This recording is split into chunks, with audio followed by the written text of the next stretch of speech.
Oh my goodness, I'm on live. Yeah, look at me. I'm gonna try and behave, okay? I promise. I promise. It's Friday. And I don't know about you, but I've had a good week. Very productive, but my gosh, it just went by like that. Sorry, most people do a snap for dramatic effect. I just did a clap.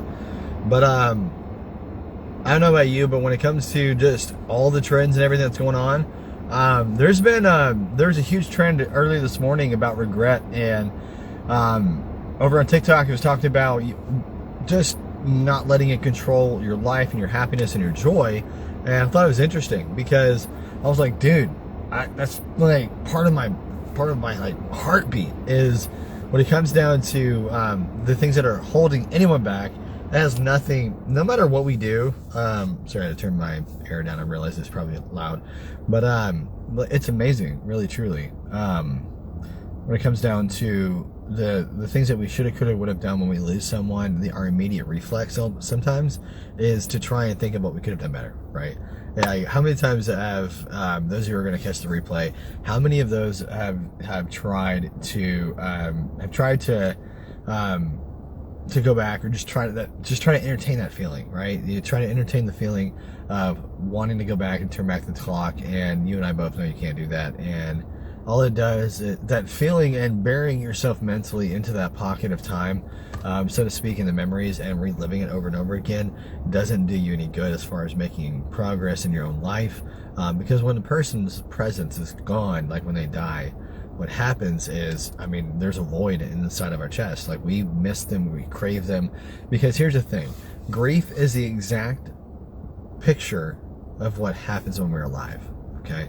And so when it comes down to the things that we are doing as an individual, there's a lot of times where we try to fill that void with other things that are inanimate objects, drugs, alcohol, other people, even too. Anything that,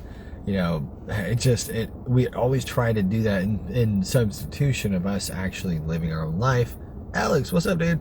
So random live stream talking about grief and regret, and talking about how not to live in regret. And so a lot of times when we try to entertain that feeling of trying to turn back the clock and trying to turn back time, it's a knockoff, so to speak, of trying to live. And so when think about that, two forks in the road, right? You've got one path you can go down and try and entertain the thought mentally and try to live in that area of where honestly you don't have any business even trying to entertain, because it's not going to come to reality. It's only going to be mental. It's not going to manifest over physical. So at the end of the day, you're wasting your time, and it's only the feelings that matter, because when reality sinks in, you're going to look at where you haven't been productive and feel even worse. And a lot of times that can lead to suicide or other areas. And so, a lot of times where it's painful to really tackle things head on, the only way out is through, like, really truly. And so there's a TikTok trend on regret today, and you can't go back and change the clock and entertain the idea of the feelings and the emotions about what you should have, could have, would have done. If you do that, what's going to happen is, honestly, at the end of the day, you're just going to feel even worse, because the more time you spend on it, the more you're going to realize that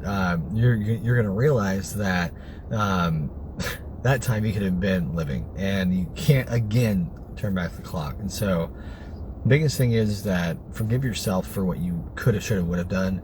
Take that and live in now, and take that as permission, because those around you can benefit still. But if you're mentally putting your head down in that memory and trying to only live there and relive it mentally and not have anything else, what's going to happen is, if something comes to destroy that memory or pop that bubble, or more context comes to light and something else changes, whatever the case may be, whatever that memory is about, your life will shatter.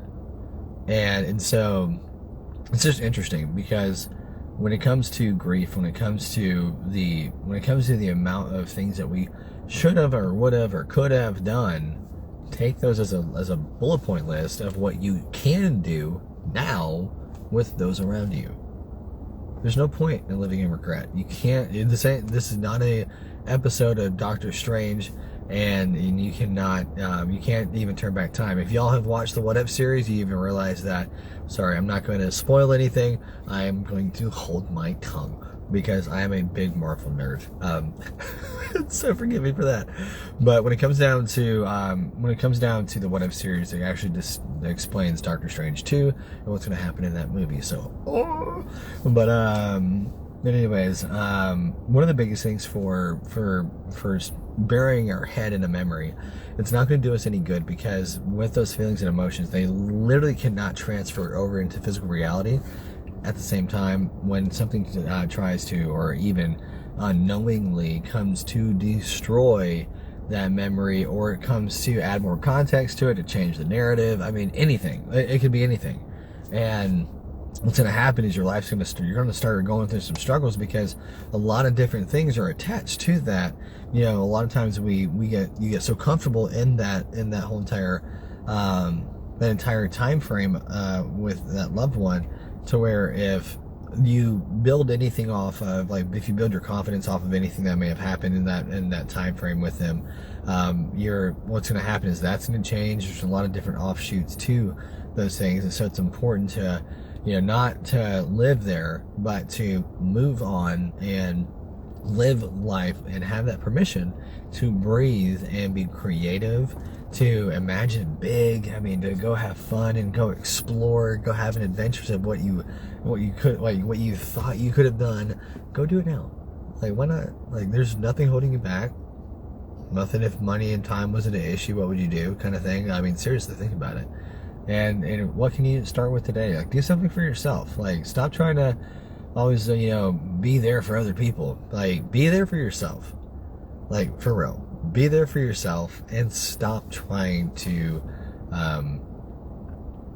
stop trying to, be there for other people all the time, when at the end of the day, they're not there for you.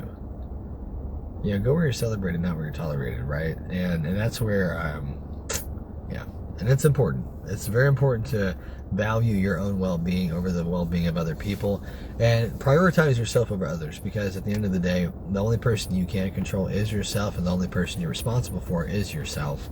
And you can only control you. No big deal.